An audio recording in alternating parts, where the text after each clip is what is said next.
అందరికీ కూడా నమస్కారం అండి.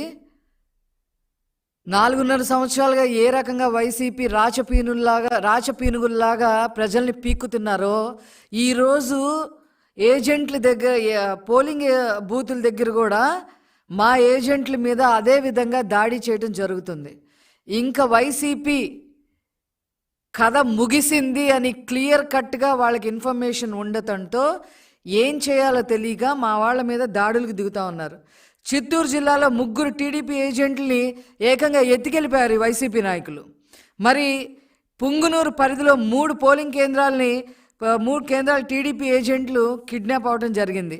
అలాగే కృష్ణా జిల్లా గుడివాడ అర్ధరాత్రి కొడాల నాని ఇదేదో పెద్ద రౌడీలు అన్నట్టు ఏదో బెదిరించే టైప్లో హల్చల్ చేయటం, తలుపులు బాది రోడ్ల మీదకి రావాలని పిలిపివ్వటం, అందరూ కూడా వచ్చి వైసీపీకి ఓటేయాలని కొడాల నాని బెదిరించటం. మాచర్ల నియోజకవర్గంలో మామూలు అరాచకాలు కాదు. రెంటచింతల మండలం రెంటాల టీడీపీపై కార్యకర్తలు దాడి చేయటం జరిగింది. 2 టీడీపీ కార్యకర్తలు తల కూడా పగలగొట్టడం జరిగింది.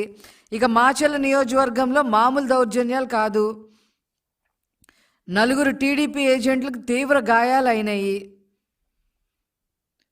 ఎవరు ఏజెంట్ల మీద హెచ్చరికలు చేస్తూ ఉన్నారు. పార్వతీపురంలో అయితే ఏకంగా రిగ్గింగులు చేస్తూ ఉన్నారు. ఇవన్నీ కూడా ఈసీ కఠిన చర్యలు ఖచ్చితంగా తీసుకోవాలి అని చెప్పి ఈ సందర్భంగా తెలియజేస్తూ ఉన్నాం. Thank you.